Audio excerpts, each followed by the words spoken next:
Nuestra vida es como una especie de abanico en la que hay un campo por un lado y un vértice por el otro lado. La mente siempre está ocupada con la amplitud del campo, con las personas, con las situaciones, con las muchas ideas, con todo el abanico, todo el aspecto ancho, diríamos, de ese triángulo. Pero realmente todo está funcionando desde el vértice. Del vértice está saliendo toda nuestra capacidad de comprensión, de sentimiento y de acción, y hasta el vértice llega toda la percepción de lo exterior. Es en el fondo, en este vértice, donde está teniendo lugar ese misterio del existir. Todo lo demás es ya consecuencia, es manifestación periférica. La esencia de la existencia está en el foco de donde está surgiendo. Este foco es allí donde yo soy más yo. Es donde, de momento, puedo vivir y descubrir más y más mi propia identidad.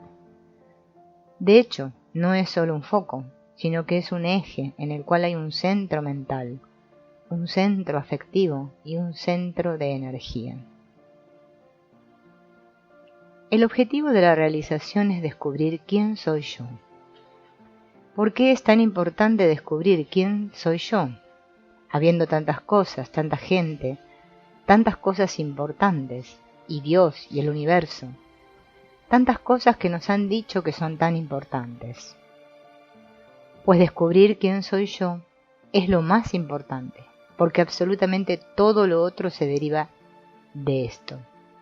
Cuando yo trato de conocer al universo, cuando trato de conocer al prójimo, cuando trato de conocer a Dios, todo esto son actividades, intereses, aspectos que yo procuro cultivar, pero que en último término dependen siempre de mí, de mi sinceridad, de mi capacidad de visión, de mi reconocimiento de la verdad, de que yo intuya o no que eso es lo correcto. O sea, que cualquier conocimiento y cualquier experiencia y cualquier realización de lo que sea, siempre parten, se apoyan en lo que yo soy. Yo soy el criterio primero y último que da valor a las cosas. La palabra yo es la palabra que más se usa en el vocabulario de cada persona. Yo siento, yo creo, yo soy, yo quiero, yo decido, yo. Y como es la palabra más importante y además es la que inevitablemente hay que adoptar cuando uno trata de vivir con sinceridad y con autenticidad, pues quiere decir que toda nuestra vida está girando alrededor de ese yo. Pero el problema está en, ¿qué queremos decir cuando decimos yo? Si ahora cada uno de nosotros nos preguntan, ¿tú cuando dices yo, qué quieres decir? Piensa, ¿qué dirías? Con sinceridad, no con teoría, con sinceridad. En general hay una gran confusión cuando uno se refiere a sí mismo. Nuestra vida es una sucesión de experiencias e intercambios con el ambiente, en las que se movilizan nuestros niveles, fuerza, afectividad, inteligencia. O sea que la relación con el mundo provoca en nosotros una serie continua de movimientos interiores, psíquicos. Y cada uno de ellos tiene su razón de ser, su importancia. Pero nosotros no vivimos solo su importancia, sino que nos vivimos a nosotros como si fuéramos este mismo movimiento, este mismo fenómeno. Identificarse es confundir la realidad de sí mismo con las cosas que uno vive, con las cosas que a uno le suceden y con lo que uno siente y piensa. Las experiencias desagradables en el terreno de las relaciones personales pueden producirnos malestar, tristeza, enfado, etc. Como si uno fuera esa irritación o ese enfado que siente. Lo mismo ocurre con las situaciones positivas. Cuando yo tengo un éxito o algo me sale bien, la importancia que aquello me da ante los demás o ante mí mismo, me produce una satisfacción, una euforia. Entonces yo creo ser aquella euforia y aquella satisfacción, incluyendo una valoración superlativa de mí mismo. Después aquel hecho pasa y sucede otro, y otro, y otro. Así me doy cuenta de que lo que creía ser en un momento dado no es cierto, y puedo creer que soy otra cosa. En definitiva, todas las cosas que vivo como mi realidad desaparecen, pasan, Pero en cada situación nueva yo me identifico nuevamente sin darme cuenta de que vivo una posición falsa, ya que estoy prestando mi identidad a la situación. Aunque yo pueda identificarme con muchas cosas, todas las identificaciones parten de una identificación original, la identificación con la idea que tengo de mí, con las cualidades y defectos que hay en esta idea de mí, con las aspiraciones y reivindicaciones que hay en este yo idea. Cuando alguien me critica, esa crítica se siente como contraria a la idea positiva que tengo de mí. De hecho, se trata de una idea, la crítica, que va contra otra idea, pero como yo estoy identificado con mi idea de mí, entonces vivo esta crítica como si estuviese atacado yo. Esta es la identificación primordial, la idea que tengo de mí. Y luego esta identificación la ensancho, la extiendo a todas las cosas que yo hago, que yo pienso, siento, vivo y a las cosas que me pertenecen. Aquí se hace necesario recapacitar un poco y ver que otro poco de sentido tiene el que sucesivamente uno pase de una identificación a otra. Se impone enfrentarse al problema y decirse: si yo en un momento dado creo ser aquella idea, aquella situación, aquel éxito, aquel personaje que estoy representando, y luego esto pasa, y veo que yo juego a ser otra cosa, ¿quién soy yo realmente? Porque mientras yo no descubra quién soy yo, estaré creyendo ser otra cosa, y estaré totalmente pendiente de lo que le ocurra a esa otra cosa con la que me confundo. Todo lo que yo no soy. Yo no soy el cuerpo, sino que yo tengo el cuerpo. Cuando digo yo, este yo, ¿es el cuerpo? Yo desde que soy pequeñito que digo yo, y tengo la impresión de ser siempre yo. Pero mi cuerpo, cuando yo era pequeñito, era un cuerpo pequeñito, y luego el cuerpo ha ido creciendo. Ha ido creciendo y se ha ido cambiando todo él en un montón de veces. Toda su constitución, todas sus moléculas, sus células, todo. Ha ido cambiando, o sea que el cuerpo se va cambiando, pero yo sigo siendo yo. O sea, que el cuerpo cambia, pero la noción de yo no cambia. Lo cual quiere decir que esa intuición que tengo de yo no se refiere al cuerpo, aunque yo pueda creer vagamente que sí. Además, todos decimos mi cuerpo, y cuando digo mi cuerpo, me estoy refiriendo al cuerpo como una cosa que yo poseo.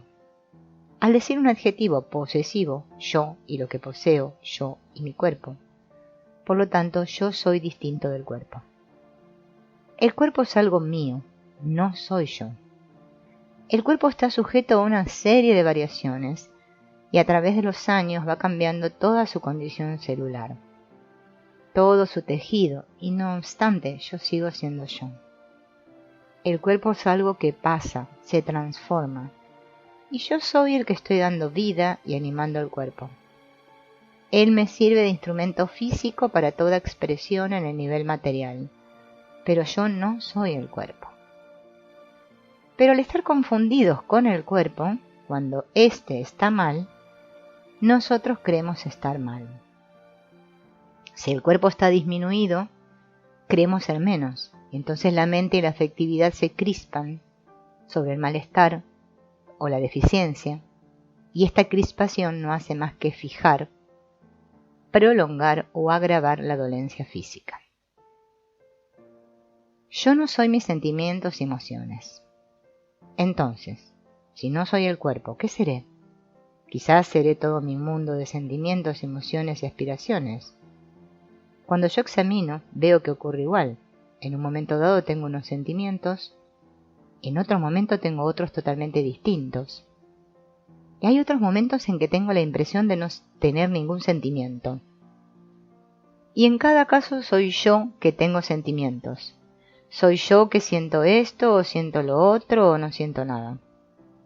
O sea que la noción de yo subsiste totalmente idéntica, haya unos sentimientos o haya otros, o no haya ninguno. Lo cual quiere decir que la noción de yo no es los sentimientos. Toda la gama que constituye mi afectividad también son cosas que yo siento, que poseo, que vivo, pero yo, como sujeto, no soy ninguna de esas cosas que vivo. Son cosas que pasan a través de mí, porque yo permanezco y las cosas se van. Yo sigo siendo el mismo antes y después. Yo no soy ningún sentimiento, ninguna emoción. Yo tengo sentimientos, yo vivo emociones, pero el yo que los vive es en todo momento distinto a la cosa vivida. Si yo aprendiera a descubrir mi identidad y a vivir anclado en esa realidad propia del yo, entonces yo viviría todos mis sentimientos, pero no quedaría afectado profundamente por ellos. Los sentimientos estarían igualmente porque es natural que existan, pero al no confundirme con ellos, yo mantendría una serenidad y una capacidad de manejo y de control sobre las situaciones.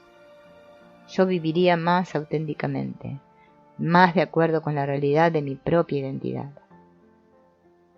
Yo no soy mi mente ni mis pensamientos. Si no soy los sentimientos, quizá podemos ir un escalafón más arriba y quizá soy mis ideas. Con las ideas ya se ve que no, ¿verdad?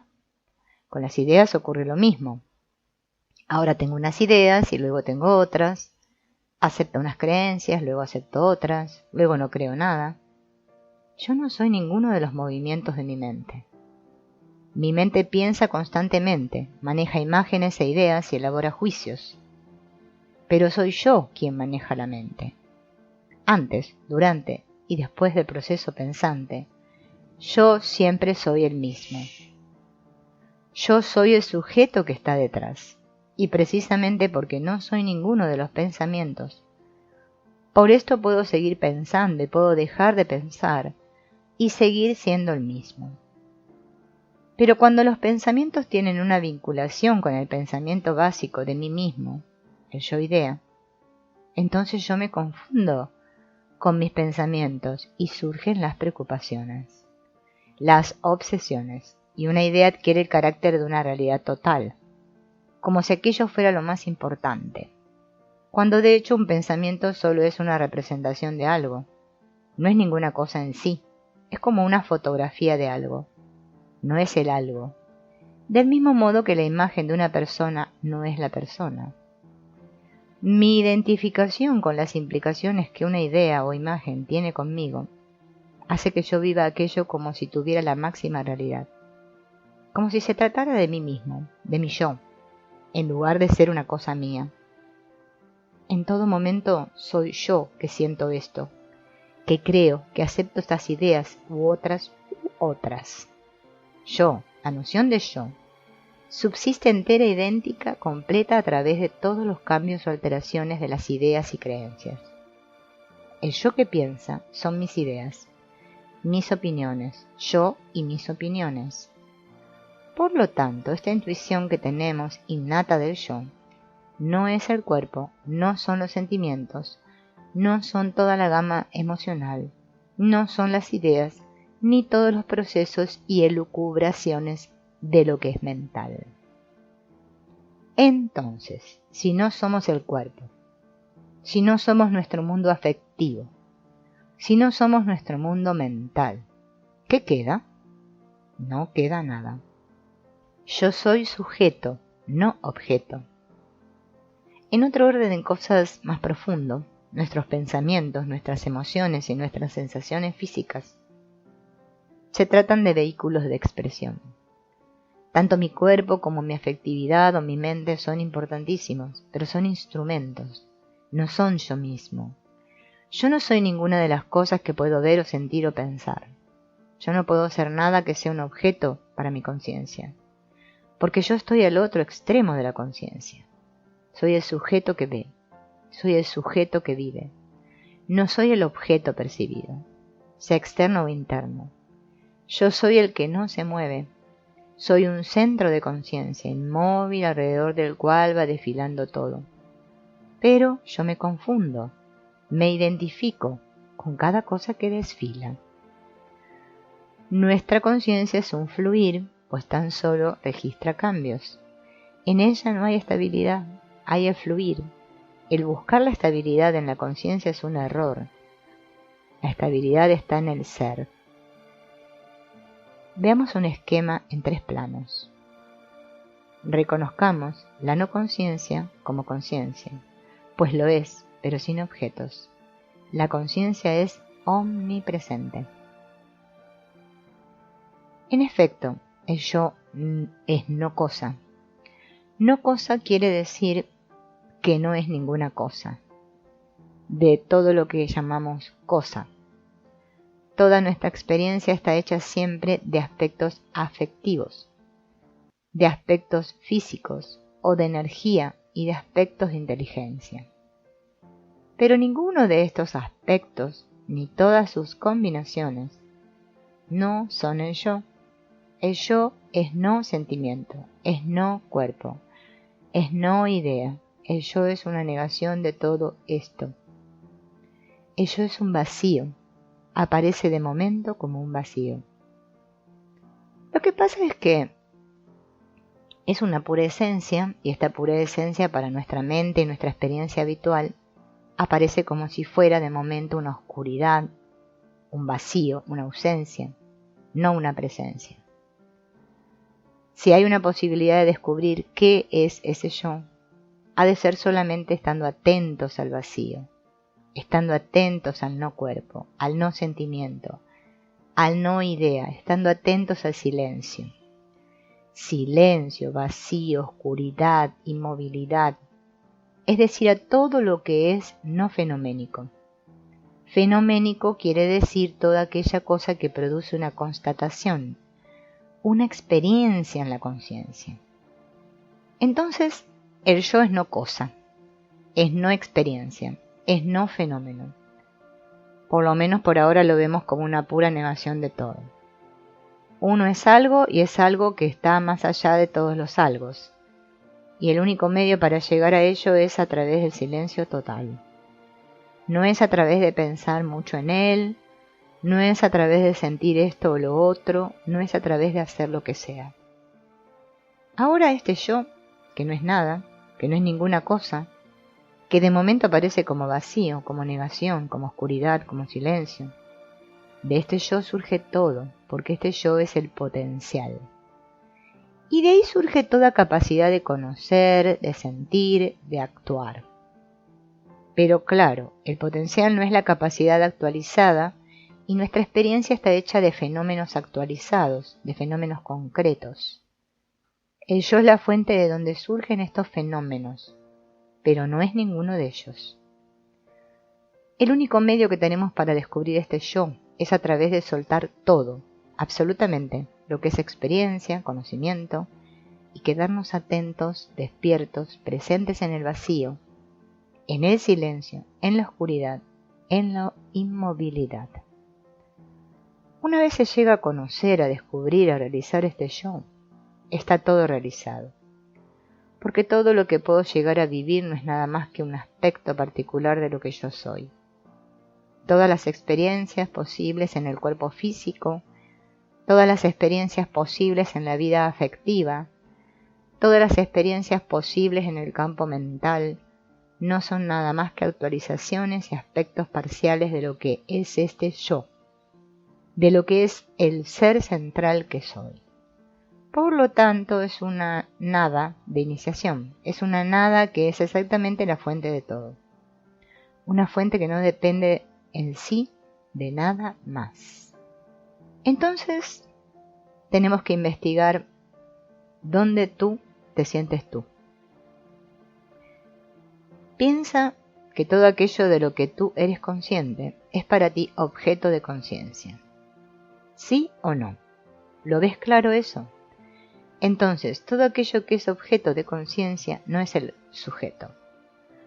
Por lo tanto, en la medida que tú puedas ser consciente de algo, incluidas las células nerviosas, en esa misma medida puedes decir que tú esencialmente no eres aquello. Aquello es un objeto para ti de conocimiento, aunque sea interno. Y tú eres el sujeto que percibe aquello, no eres el objeto percibido. Por eso, ningún fenómeno existente, externo o interno, ningún fenómeno por principio es el yo esencial. Pero este yo soy, aún, no sé lo que es.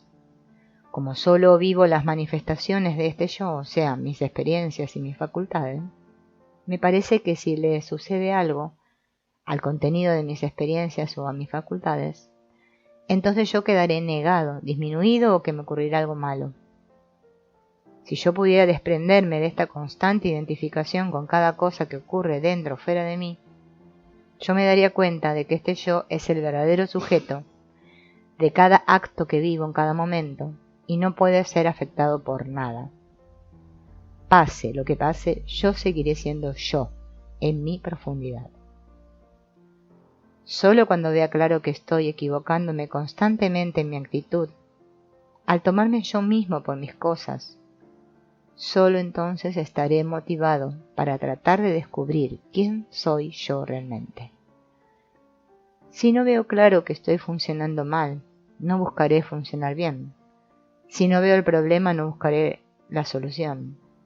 Si no descubro que estoy viviendo en el error, no buscaré la verdad. Por eso es necesario reflexionar y darse cuenta de lo que ocurre cuando uno vive mal. Ver qué es lo que nos duele y por qué. Hasta descubrir en nuestra propia experiencia eso que explicamos, en lugar de lamentarnos, de protestar o de huir, es mejor mirar.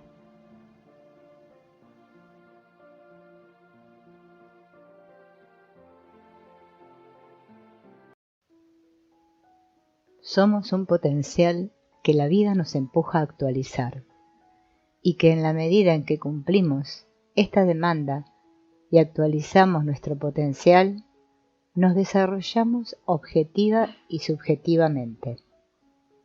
Hemos visto también que los dos obstáculos para eso son los hábitos adquiridos y la adhesión total a unos modelos que nos han sido dados, y que por lo tanto las dos primeras cosas a hacer como consecuencia de esto son: primero, que yo aprenda a estar atento para observar este funcionamiento condicionado, porque solo siendo consciente en acto en cada instante del condicionamiento, hay la posibilidad de ir trascendiéndolo. Y segundo, que cada vez que yo sea capaz y en la medida que soy capaz, y eso solo es posible cuando yo estoy despierto, muy despierto, yo he de aprender a crear mis propias respuestas, para salirme del círculo de los hábitos, por una exigencia de autenticidad. Ver que yo soy realmente yo mismo, en la medida que vivo más esas cualidades base que soy. No es en un sentido de idea de mejorar o de ser más bueno o más perfecto, en absoluto. Es como exigencia de autenticidad. Si examinamos nuestra existencia, veremos que parece que hay algo que está empujando, algo que es una motivación fundamental, que empuja la vida en todas las formas que adopta, una finalidad. Esta es la que todo tiende a crecer, todo tiende a desarrollarse. La vida, a través de sus formas, tiene como consigna actualizar un potencial que uno trae consigo. Junto con este desarrollo, el desarrollo del potencial, va siempre inherente a una conciencia interna de madurez y de plenitud. El potencial está constituido sustancialmente por tres cualidades básicas, que son la energía, la inteligencia y la afectividad. De la energía derivan todos los procesos energéticos. De la inteligencia se deriva todo lo que son modos de conocimiento. De la afectividad deriva toda nuestra gama de sentir.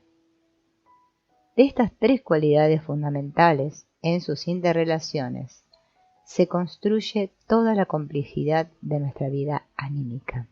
Es decir, que nuestra vida es como un proceso de actualización progresiva de este potencial de inteligencia, energía y amor-felicidad. La plenitud nunca viene como resultado de una adquisición, sino que viene como resultado de una plena actualización de nuestro potencial. Lo exterior cumple para nosotros la función esencial de aportación de los elementos primarios necesarios para este desarrollo, para que yo pueda actualizar y para que al actualizar pueda construir.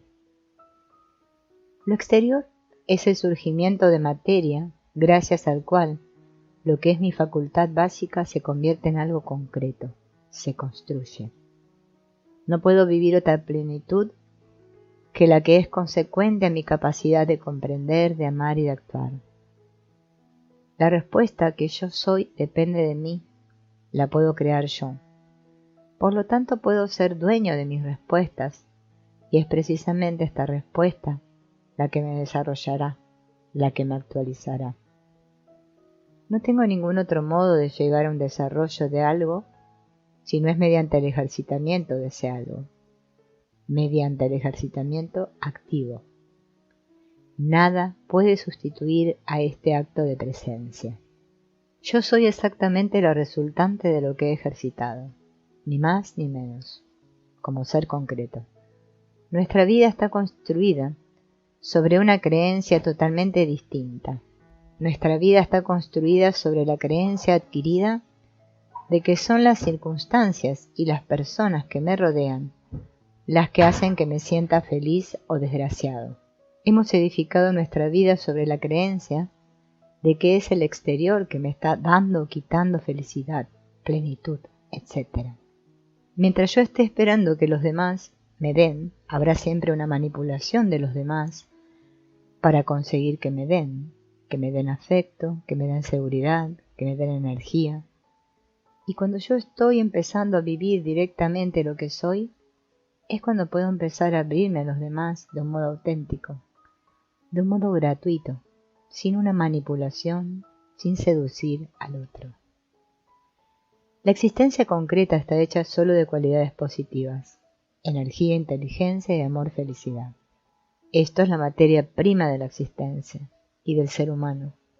No hay otra cosa. Las cualidades son substanciales, son sustancia. Defecto es la menor presencia o la insuficiente presencia de una cualidad. Al ponerle un nombre, cosificamos, convertimos en cosa algo que no es cosa, sino que es un modo de ver al otro, o de ver lo otro. Es una menor presencia de lo otro. Por esto, en primer lugar, conviene ver que lo que llamamos defectos es solamente un insuficiente desarrollo en nosotros de las cualidades. No se puede luchar contra algo que no existe. Lo único que tiene sentido es luchar a favor de lo que sí existe. Y en la medida en que yo lucho a favor, es decir, que ejercito más y más la inteligencia, la afectividad y la energía, eso que llamaba defecto desaparece. Todos nuestros problemas psicológicos derivan de este insuficiente desarrollo de nuestras cualidades. Lo que nos desarrolla no son los estímulos, sino nuestra respuesta a los estímulos. Lo que sucede es que estamos acostumbrados a que solo haya respuestas positivas ante estímulos que llamamos positivos. Es decir, que hemos aprendido a tener unas respuestas condicionadas. A un estímulo positivo, una respuesta positiva. Me tratan bien, yo respondo bien. Me tratan mal, yo respondo mal. Eso es adquirir un hábito que condiciona la respuesta. El resultado es que yo me convierto en un eco, en un reflejo mecánico del exterior. No ejercito mi capacidad de libre respuesta, no elijo, sino que soy elegido, y así soy un eco del exterior. Así, en el hábito adquirido, he aprendido no a crear mi propia respuesta, sino a vivir pasivamente la respuesta que se produce de acuerdo con el estímulo. Mi vida se convierte en una lucha constante para buscar unos estímulos determinados positivos y huir de los estímulos negativos, porque este es el único modo que entiendo, que comprendo para poder vivir más satisfactoriamente. Así que estoy viviendo en una lucha constante con el exterior, en una estrategia constante para buscar aquello que ha de producir en mí una resonancia positiva y huir de lo que puede producir en mí una resonancia negativa, lo cual hace que yo esté manipulando constantemente el exterior para este fin. Así pues, uno de los impedimentos para que yo siga creciendo es que yo he ido aprendiendo a funcionar por hábitos adquiridos en virtud de condicionamientos. Hay otro factor básico que impide que yo siga creciendo, y es que el exterior me está imponiendo desde el principio un modelo de comportamiento. El exterior me dice cómo he de ser y cómo no he de ser. Este cómo ser va más allá de lo que en principio parece, porque me dice lo que es correcto que yo piense y lo que es correcto que yo sienta. Es decir, que no solamente es un comportamiento externo, sino que es un modelo interno, y no solamente me impone este modelo, sino que me juzga y me condena de acuerdo con mi cumplimiento de este modelo. En la medida en que yo asumo el modelo, lo exterior pasa a ser la norma, pasa a ser mi Dios, no la sinceridad, no la libertad interior, no lo profundo, sino lo externo. Y en la medida que para mí es más importante ser de acuerdo con un modelo que ser profundamente más y más yo mismo, en esta medida me he prohibido crecer. No quiero decir que el exterior no tenga que darnos modelos. Necesitamos modelos para convivir. El problema es que se valora y se juzga al niño en virtud del modelo y nada más.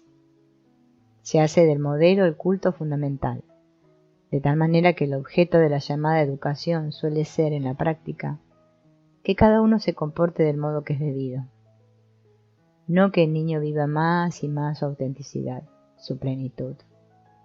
Lo más importante, lo fundamental, es que se comporte del modo adecuado. Se valora más el modo de ser que el ser.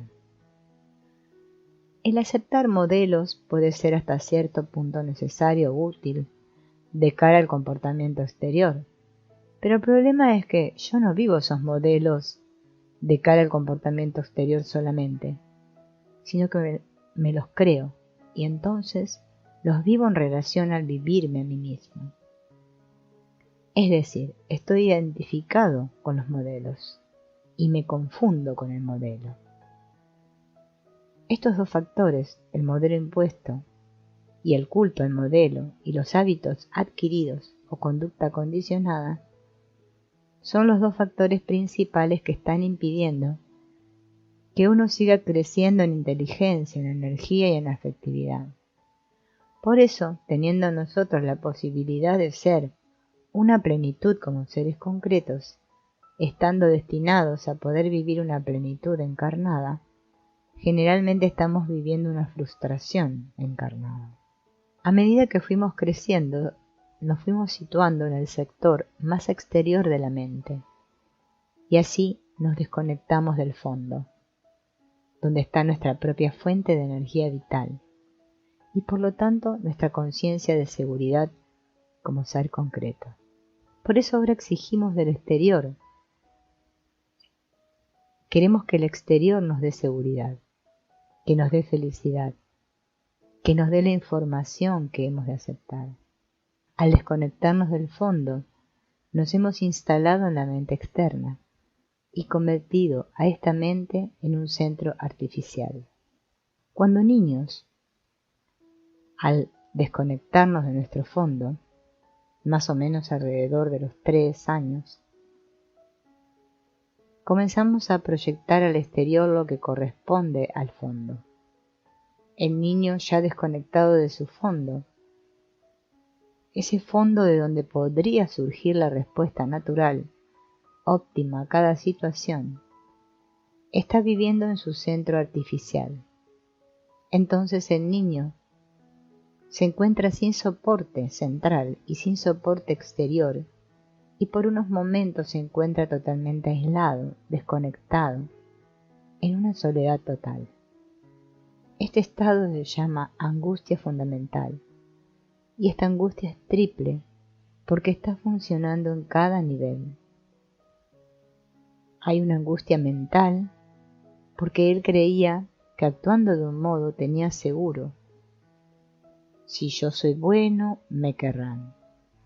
Pero a veces él cree ser bueno y las cosas no funcionan bien. Entonces tiene como una inseguridad total en el aspecto mental. No sabe aquello que le parecía claro, aquella información que tenía, falla y aparece una angustia en el aspecto mental. Esto luego se vivirá como angustia de identidad. ¿Quién soy yo? ¿Qué he de hacer yo? Esta es la base de la angustia de identidad. En el aspecto afectivo el niño se siente que no recibe afecto. Y el niño pequeño necesita el afecto como necesita el aire y necesita los alimentos. Entonces vive una angustia de abandono, de soledad afectiva. Aquí tenemos la segunda vertiente de la triple angustia. La angustia de abandono, de soledad, de frustración afectiva. La tercera vertiente se manifiesta en el aspecto de la energía. El niño, ante esta situación de inseguridad y de abandono, se ve incapaz de poder hacer nada, se siente impotente. Es la angustia de la impotencia. Siempre se halla presente esta triple angustia. Lo que sucede es que en unos casos se manifestará más en un aspecto que en el otro, pero siempre se hallan los tres aspectos. La angustia de identidad, la angustia afectiva, de abandono y de impotencia. ¿Qué hace el niño frente a esta situación de angustia? Pues hace lo que puede para salir de esta angustia, lo que está a su alcance. Entonces el niño busca una solución para huir de este estado inaguantable de angustia. Una solución que también aquí se puede ver por sectores. En el aspecto de identidad, el niño puede buscar la solución que consiste en crear un supermodelo, que es una obligación de ser siempre totalmente bueno. Entonces esta idea le atenúa la angustia porque le abre una esperanza y por ello se adhiere a esa consigna que se convertirá en un modelo para el futuro. Y ahí tenemos las personas que luego están viviendo toda la vida bajo la obligación interior de ser siempre totalmente buenos. Juegan a ser buenas simplemente porque están obedeciendo a esta consigna. La necesidad imperiosa de sentirse buenas, porque si no, surge de nuevo la angustia. A esto se le llama una necesidad compulsiva. La persona se siente obligada a ser buena porque si no vuelve a surgir la angustia. La decisión de ser bueno era para huir de la angustia de identidad. Puede ser que en lugar de con este modelo de voy a ser súper bueno, el niño reaccione de otra manera, que reaccione al revés, que reaccione diciendo yo he sido bueno y no me han comprendido, me han fallado, no hay derecho y protesto. Y el niño entonces se siente en rebeldía frente a esta situación de rechazo y curiosamente, en la medida que él siente rebeldía es como si se atenuara su angustia. Así que al vivir la protesta o al vivir el rechazo se siente más afirmado, más él mismo, y la angustia tiende a disminuir. Aquí también está la necesidad compulsiva de oponerse, de reaccionar en contra. Pero puede ser también que ante la angustia de identidad reaccione de otra manera, que no es ni ser bueno ni ser malo, sino que es cerrarse al exterior, huir del exterior, renunciar a la aceptación del exterior. El razonamiento sería, no se puede confiar en el exterior, siempre falla, yo me retiro. Entonces este niño se inhibe interiormente, se aísla, se desconecta. Estos son los tres tipos principales de modelos para huir de la angustia de identidad, lo cual quiere decir que en la medida en que no vivo esto, reaparece la angustia que en todo momento ha estado dentro. Y eso es importantísimo entenderlo, porque en el trabajo de autodescubrimiento es inevitable que surja esa angustia que está dentro. Y si uno no comprende que es natural que esté ahí, al sentir la angustia huirá y dejará de hacer el trabajo. Y esa barrera es inevitable pasarla, sea cual sea el camino que uno siga, si es realmente camino. Pero ¿qué sucede en el aspecto afectivo ante la angustia de abandono, de soledad? Hay varias soluciones también. Lo que suele ser más habitual es la reacción de decir, yo voy a conseguir como sea que me quieran. Así que surge la necesidad, la exigencia de conseguir que alguien nos quiera, y entonces buscamos amigos que sean como una especie de amigos juramentados. Estos son una válvula de seguridad por la cual nos aseguramos un mínimo de comprensión y de afecto. La necesidad de asegurarme el afecto, esa necesidad compulsiva, y cuando aquella persona me falla, hace resurgir de nuevo mi angustia de abandono. Yo quiero aquello que me hace sentir bien a mí. No quiero aquello por ello mismo. Lo quiero por lo que aquello me da. Y cuando aquello me falla, yo me siento desamparado. En el aspecto energía, la angustia de impotencia genera en mí la necesidad de afirmarme como persona fuerte. ¿Y cómo puedo ser fuerte cuando de hecho estoy viviendo como un desgraciado? Pues solo hay un modo, imaginativamente. Y empiezo a imaginar y empiezo a juzgar. Entonces yo utilizo mi mente y mi imaginación como una herramienta para vivirme como una persona fuerte, para huir de mi angustia de sentirme impotente, y entonces sueño que un día llegaré a ser muy valioso. ¿Cómo llegaré a ser una persona fuerte? Utilizando la mente para juzgar al otro y condenarlo, para minimizarlo. En la medida en que en la mente yo estoy negando el valor del otro, me estoy afirmando implícitamente a mí, que me sitúo por encima al juzgarlo y condenarlo. Así es como se emplea el pensar como herramienta de poder. La mente está haciendo esta función simbólica de poder, de afirmarse como ser poderoso, superior. Con todo esto tenemos un armazón de cómo se construye nuestro estilo habitual de vida. Como estos modos de ser, el modo de ser que sea, la idea que se me da, el yo-idea, siempre tienen un carácter limitativo y no corresponden a la plenitud natural que yo intuyo de mi propio fondo. Esto siempre crea un contraste, es decir, que el yo-idea siempre me viene pequeño porque no soy todo lo listo, no soy todo lo fuerte, no soy todo lo valiente, no soy todo lo guapo que debería ser. Entonces este contraste entre la demanda de totalidad, de plenitud, y el yo-idea, esta idea de mí que tengo, esto que creo ser, crea un desajuste que se traduce en la necesidad de crear un yo ideal. La fuerza con que vivo la limitación de mi yo-idea, esta idea que tengo de mí, es exactamente la misma con la que me adhiero al yo ideal.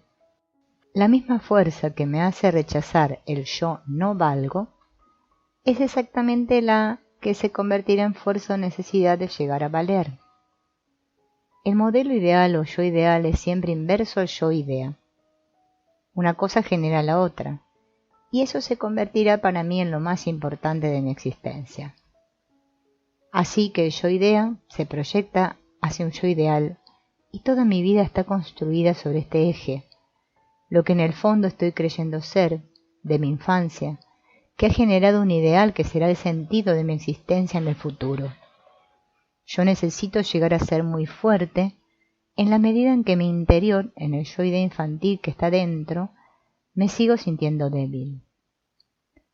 Esta trayectoria, por la cual estoy constantemente tratando de llegar a algo que me complete, que me haga vivir una plenitud en un sentido u otro, hace que en cada momento yo adopte unas actitudes que respondan ante las situaciones de un modo u otro.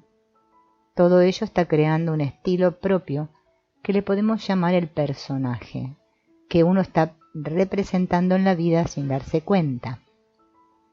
Comprender esto es adquirir una visión del sentido que tienen cada una de nuestras respuestas, de nuestras actitudes ante las situaciones en cada momento. Todo aquello que vaya a favor de mi ideal lo viviré como bueno. Todo aquello que tienda a negar o vaya en contra de mi ideal lo voy a vivir como malo, como enemigo. Y así cada cual está viviendo la vida no tal como es, sino tal como la puede ver, desde su propio personaje. Así pues se establece el argumento entre el yo idea y el yo ideal, que está creando un modelo de funcionar en cada momento, y creando el personaje que uno está creyendo ser. El yo idea no tiene nada que ver conmigo, es un juicio que se me ha dado y que yo he aceptado. pero que me ha venido del exterior y que no tiene nada que ver con mi verdadera identidad. Interesa que se vea este carácter de superposición de lo que yo creo ser y lo que quiero llegar a ser, o sea, la identificación. Yo me estoy viviendo como alguien siendo alguien que no soy, pero en la medida que yo siga creyendo que soy ese que va mejorando, que es mejor y que cada día consigue unas cosas y que un día va a llegar a más, en la medida que yo siga creyendo esto, viviré de acuerdo con ello y sufriré las consecuencias de esta creencia. Es evidente que eso no tiene nada que ver con mi realidad y por lo tanto con mi realización. Todos los problemas psicológicos son consecuencia y aspectos de este problema básico que estamos viendo. La identificación con el yo-idea, que se proyecta hacia el yo ideal, dando lugar al personaje de cada día. Todos los problemas psicológicos que están ahí son subaspectos de esto que acabamos de decir. Lo más difícil de ver en todo esto es que la persona no se da cuenta de que está viviendo una fantasía mental. No se da cuenta de que está viviendo en un mundo de creencias psicológicas. Piensa que está viviendo la realidad y no vive la realidad. Vive sus ideas, sus interpretaciones. Todo esto está activando el miedo que a su vez tiende a despertar la huida o el ataque. El personaje es esa dinámica en que yo estoy, tendiendo hacia y huyendo de. En cambio, realizarse, descubrir que uno es detrás del error que uno vive. Lo que uno es, realmente. Y si uno no descubre el error, no puede vivir la verdad. La verdad no es algo a adquirir, la verdad es lo que queda cuando quito el error que es superpuesto. La verdad salta a la vista por ella misma cuando quito los obstáculos que la cubren, y los obstáculos que la cubren son todas mis creencias y todos mis miedos y mis deseos, toda esa superestructura que se ha ido poniendo. Solo cuando yo pueda quitar, disolver todo eso, lo que soy, surgirá de un modo evidente e inevitable. Pero mientras yo, sin quitar esto, esté tratando de descubrir una verdad, una identidad, un Dios, un amor o lo que sea, no estoy haciendo nada, solo estoy complicando las cosas. Esto se trata de quitar todo lo que es complejo para que quede lo simple y se produzca la vuelta al original, lo que eternamente soy en el ser y como ser. Y todo lo demás es material añadido a mi mente. Es por eso que la realización se llama liberación. La liberación quiere decir desembarazarse de todo lo que está condicionado, de todo lo que me está ocultando, de todo lo que me está atando. Sanar es unir lo que está disperso, limpiar lo que está sucio u oculto por ideas equivocadas. Cuando recuperamos nuestra unidad, es cuando ya estamos en condiciones, y solo entonces, de descubrir una unidad mayor. Porque si dentro de mí no hay unidad, sino que hay dualidad y por lo tanto hay tensión, y me abro a algo mayor, ese algo mayor aumenta la tensión de lo que ya estaba, de la dualidad que estaba viviendo. Uno solo puede abrirse de un modo natural e integrado a una unidad mayor cuando uno es una unidad en lo menor. O sea, que una base para crear o para despertar a la conciencia expandida es que yo viva realmente como unidad en lo personal y en lo individual. Si no, lo único que vamos a lograr es tener experiencias esporádicas y a veces muy grandes, pero no se pueden mantener, y si se mantienen es peligroso y pueden llegar a desquiciar a la persona. Esa yo idea, que no soy, pero que creo ser, es el que se convierte en protagonista, fantasma de toda mi existencia. En la medida en que mi interior hay ideas, mi estado interior y mi comportamiento serán la expresión de estas ideas. Las ideas son las que predeterminan, preconfiguran mi modo de sentirme y mi modo de funcionar ante las situaciones. Nunca podré cambiar mi modo de sentir y de funcionar si no consigo cambiar las ideas profundas, aceptadas que hay en mí. Para cambiar hay que estar atentos. Atención, mirar y pensar. La atención es el eje de todo trabajo de la mente. Es la facultad central de mí mismo. Es el acto inteligente de mi ser. Es la facultad de dirigir la mente a algo, de ser consciente intencionalmente. Así como la conciencia es el hecho simplemente de darse cuenta de algo, la atención es el hecho de percatarnos de ello de un modo intencional. La atención es un acto, no un proceso. La atención es el acto que permite conocer y progresar de lo superficial a lo profundo, de lo complejo a lo simple y de lo material a lo espiritual. La atención es un acto simple, en ella se localiza, se da nombre a lo que se ve, sin juicio. Observar es un acto simple y un acto que deja mi mente disponible para vivir en presente lo que está pasando. Yo puedo estar atento, viviendo lo que pasa en mí y a la vez abierto a lo que está pasando alrededor de mí. La atención vincula, une en línea recta al objeto y al sujeto, a través de la mente. Vincula el foco de nuestra mente con otros focos que existen en nosotros. Los contenidos de nuestra conciencia, haciéndolos inteligibles. Cuando se mantiene la atención, ésta adquiere la capacidad de entrar dentro de la cosa que mira. Entonces, la atención es algo que hacemos trabajar mucho, pero que sin embargo no la perfeccionamos nunca. Es una facultad que estamos haciendo funcionar de manera casi constante y que no obstante no progresa, no se perfecciona o por lo menos no lo hace en el sentido que queremos decir. Simplemente ocurre que funciona con poca luz, de modo intermitente y sobre todo condicionada por presiones externas o internas, mas nunca o casi nunca por propia deliberación. Si queremos que nuestra vida mental sea realmente vida, hay que aprender a ahondar en lo que está vivo. Y el único medio de llegar a la atención es la atención. Veamos qué ocurre con nuestro pensamiento. El pensamiento maneja datos, los compara, los combina, abstrae e infiere. Su acción es muy importante en todos los aspectos existenciales del hombre. Su objetivo es el conocimiento a través de utilizar representaciones mentales o ideas de orden más general o abstracto. El pensamiento no ayuda en el trabajo de interiorización y simplificación. Estamos hipnotizados por las imágenes mentales, por las ideas que en rápida sucesión están apareciendo en nuestra mente. Y creemos que solo ellas son la verdad, y solo a través de ellas buscamos la verdad. Creemos que la verdad depende de dar con la idea adecuada. Esto es correcto en lo que se refiere a las cosas, al mundo objetivo externo. Pero no es correcto respecto a este sí mismo. No existe una idea adecuada sobre sí mismo.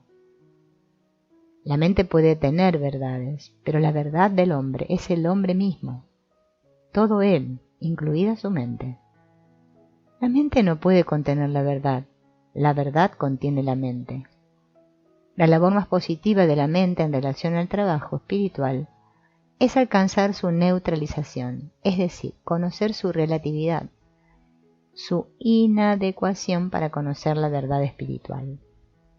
El mundo del pensamiento es un círculo cerrado, una esfera limitada. El pensamiento es un medio para llegar a conocer lo temporal y extenso. Pero observar es observar, no es pensar. Observar es un acto simple, por el cual yo dirijo la atención para ver, no para teorizar, no para comparar. Miro para ver y comprender. Esta es la actitud fundamental. Desarrollar una actitud de atención, de interés, de descubrimiento, no de pensamiento. Lo primero de todo es que yo aprenda a abrir los ojos, que aprenda a descubrir por mí mismo lo que está pasando en mí, no para juzgarme. No es un examen moral de conciencia, sino que simplemente es una observación de cara a un descubrimiento, diríamos, técnico. el descubrimiento de unos modos de funcionar. La atención despierta para observar, para ir descubriendo qué está funcionando. Y con esta atención no solamente vamos a ir descubriendo los condicionamientos, los hábitos adquiridos, sino que también vamos a descubrir el personaje que estamos representando en la vida. Estar atento es observar todo lo que pasa. Estar atento tiene como efecto que en el momento que voy descubriendo el personaje, me doy cuenta del carácter ficticio, artificial de este personaje. Es decir, que darse cuenta es poder ir soltando lo falso y descubrir lo auténtico. Es ir viendo. Y este ir viendo es lo que permite ir soltando. Así uno aprende a darse cuenta de lo que está pasando en uno mismo y se va interesando en observar y observar cada vez más para descubrir lo que pasa. Mirar para ver y comprender. Con sinceridad. Solo podemos descubrir lo que somos si quitamos lo que cubre esto que somos. Si yo no estoy presente allí, viendo lo que pasa y determinando mi respuesta, ¿quién está viviendo en aquel momento? Estoy funcionando con todas mis pretensiones. Pero es como si fuera una máquina. Funcionar como una máquina inconscientemente es lo opuesto a la realización que quiere una plena lucidez, una plena conciencia de todo lo que está pasando. Si yo no estoy presente, ¿quién está viviendo en este momento? Solo por breves momentos estamos realmente despiertos. Y por eso nuestra vida está funcionando como en un círculo cerrado y se repiten las mismas situaciones. Me enfado siempre por las mismas cosas. Me ocurren siempre las mismas cosas que me enfadan. Nuestra vida está hecha de una serie de hábitos. Si no estoy realmente despierto, veré que lo único que tiene sentido es que en cada instante, sea cual sea la situación, yo responda con lo mejor de mí mismo. En lugar de seguir funcionando mecánicamente, que sea yo quien está creando la respuesta. No porque la situación me la provoque, sino porque yo la estoy creando por mí mismo. Porque decido vivir en el acto el potencial que soy. Es empezar a tomar en mi propia mano la propia vida, en lo que depende de mí. Y lo que depende de mí son mis propias respuestas. No dependen de mí las situaciones ni los estímulos, pero sí que dependen de mí y totalmente de mí, si estoy despierto, mis respuestas a las situaciones. Es decir, cómo reacciono ante las situaciones.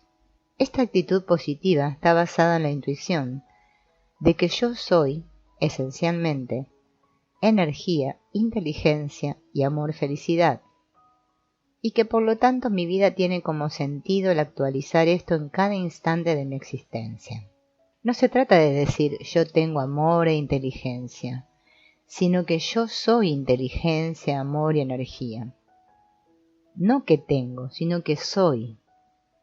Mi identidad es el foco inmediato de inteligencia, el foco profundo de donde surge toda la capacidad de sentir, y el foco profundo de potencia de donde surge el aspecto de energía, fuerza, voluntad.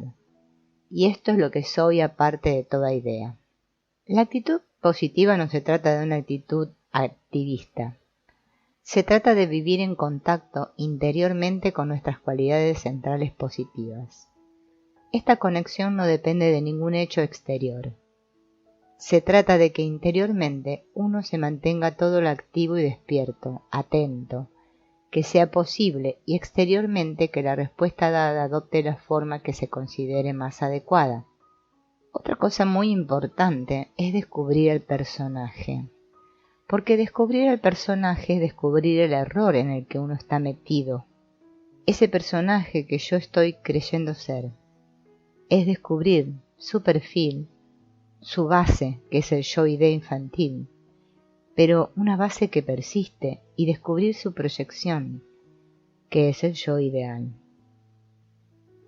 No hay que cambiar nada, sino que se trata de ver y comprender más y más. Nosotros somos muchísimo más de lo que vivimos y vivimos solo lo que vivimos porque nuestra mente, las ideas aceptadas de nosotros mismos, no nos permiten vivir nada más que lo que estamos viviendo. Entonces, este más que somos se puede expresar, o bien a través de un yo ideal, o a través de una experiencia religiosa, o de una experiencia metafísica, o de una experiencia de amplitud, como un paisaje. Este estímulo, por el hecho de que, de repente, me da una idea, una visión, una imagen nueva, permite que algo mayor pase. Y entonces esto se ve claro. Pero nosotros estamos deteniéndolo con nuestra pequeña visión. Cuando yo ensancho la mente, esto se actualiza. Pero claro, se actualiza solo como un sentir. No está integrado en nuestro modo de funcionar. Y existe el peligro de que al volver yo a mi modo habitual de funcionar, vuelva a cerrar las puertas y esto quede solo como un recuerdo. Lo mismo se aplica a lo que son experiencias espontáneas que pueden venir de lo más grande, de lo superior. Entonces, lo importante es aprender a vivir fuera lo que vivo dentro, hacer de cara al exterior lo que soy en mi interior, para que lo de arriba y lo de abajo lleguen a ser una misma cosa, o sea, realizar la unidad dentro-fuera para que se realice la unidad arriba-abajo. Lo importante no es tener experiencias, sino que las experiencias que se tengan se integren totalmente en el ser concreto, es decir, que no me guarde nada dentro, que todo yo sea expresión. Eso obliga a una transformación de mi mente, de mi afectividad y de mi cuerpo etérico, y de mi estructura vital, pero a la vez es el medio para que yo sirva de estímulo para el despertar de otros, aunque no hable para nada de estos temas. Otro punto más a tener en cuenta es la acción sobre el inconsciente. Este trabajo se divide en dos partes. La primera es que yo cambie las ideas o creencias que hay en el inconsciente, o sea, que yo reeduque ese inconsciente. La segunda es que yo liquide todas las situaciones que han quedado pendientes en el inconsciente. Son dos trabajos distintos. Una cosa es cambiar las ideas, reeducar, limpiar el error, los errores que hay, y otra cosa es permitir que todo lo que hay inacabado o retenido en el inconsciente se actualice y se liquide. Veamos cómo reeducar el inconsciente. Nuestro inconsciente en el fondo es como nuestra personalidad infantil, que ha aceptado unas ideas, unos modos, y sobre estas ideas que ha aceptado, luego se han ido añadiendo otras. Pero básicamente viene definido por esto, por la mentalidad infantil, que está persistiendo y actuando en nuestro fondo. Cuanto más profunda es una cosa, quiere decir que es más antigua, o sea que lo mismo podemos hablar en términos de tiempo, la infancia, cuando yo era pequeño, que en términos de profundidad psicológica. La mente es un elemento pasivo que registra lo que se le da, y cuando la mente registra y acepta lo que se le da, actúa en función de las ideas aceptadas inevitablemente. En la medida que en nuestro interior hay ideas, mi estado interior y mi comportamiento serán la expresión de estas ideas. Exteriormente no puedo actuar de un modo distinto a lo que permiten las ideas que hay profundamente aceptadas en mí. Las ideas son las que predeterminan, preconfiguran mi modo de sentirme y mi modo de funcionar ante las situaciones. Por otra parte, todas estas ideas son totalmente erróneas. Todas las definiciones que doy de mí son falsas porque yo no soy ningún señor, ni ninguna persona, ni listo, ni tonto, ni alto, ni bajo. Yo soy yo en el sentido profundo. Yo no soy nada de lo adquirido, yo no soy ningún modo particular de ser. Como identidad, yo soy el foco de donde surge toda capacidad de actuar y de donde surgen todos los modos posibles de ser. Por eso es fundamental que la mente deje de vivir en virtud de ideas falsas, erróneas, y que aprenda a aceptar la verdad, a no pensar en nada y descubrir simplemente lo que hay. Si piensa, que piense lo que la experiencia enseña que es correcto, lo verdadero. Nunca podré cambiar en mi modo de sentir y de funcionar si no consigo cambiar las ideas profundas aceptadas que hay en mí. Yo puedo ver conscientemente todo esto que ahora estamos explicando, sin embargo, esto no me transforma. Sigo funcionando como siempre, porque lo que me hace funcionar son los modelos, las ideas, las consignas que están metidas dentro y que están aceptadas. Hasta que no cambien las consignas, las ideas profundas, no pueden cambiar los modos de funcionar. Tal como funcionamos, somos como un ser de ideas cristalizadas. El inconsciente funciona como un sector de la mente, pero que está lleno de ideas equivocadas. Y lo que hace falta es reeducarlo. Esta reeducación de mi mente profunda o inconsciente consiste en ir mostrándole al inconsciente de un modo directo la verdad. Y la verdad es que yo soy un foco de felicidad y un foco de inteligencia y un foco que viene del infinito. Como individuo yo soy un foco y he de aprender a vivir ese foco, a instalarme en ese foco y a dejar de vivir en creencias que me vienen de fuera. Luego de reeducar el inconsciente, se procederá a la liquidación de situaciones pendientes. La mente debería funcionar como un registro y un transformador de entradas y salidas. Percibo una situación que llega hasta el fondo, la mente entiende el significado de la situación y provoca una respuesta del fondo total a la situación. En cada momento hay una entrada hasta el fondo y una salida desde el fondo totalmente completa, adecuada a la situación. Es decir, que la situación no deja residuo porque la respuesta es completa.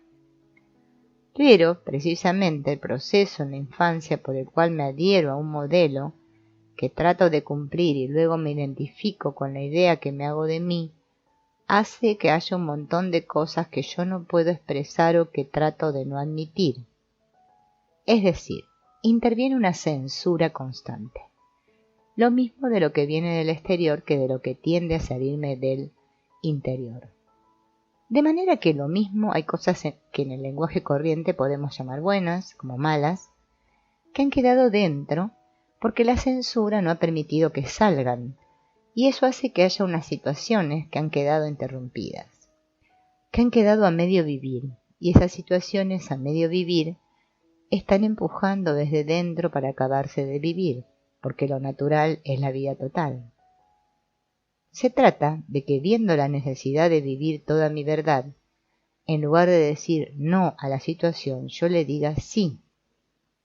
Se trata del gesto interior por el cual yo acepto vivir todo aquello que está pendiente, sea agradable o desagradable, por una exigencia de vivir toda mi verdad, de ser sincero, de ser yo de una pieza. Aceptar simplemente que no es interpretar, no es justificar, simplemente aceptar vivir, que es lo que yo no acepté en su momento. Cuando yo permito que una experiencia se viva desde el fondo la absorbe y la liquida completamente, tanto la idea como la carga emocional y el dolor. El fondo tiene el poder de absorber y diluir definitivamente toda experiencia. Es porque no hemos permitido que la experiencia penetrara hasta el fondo por lo que ha permanecido en nosotros.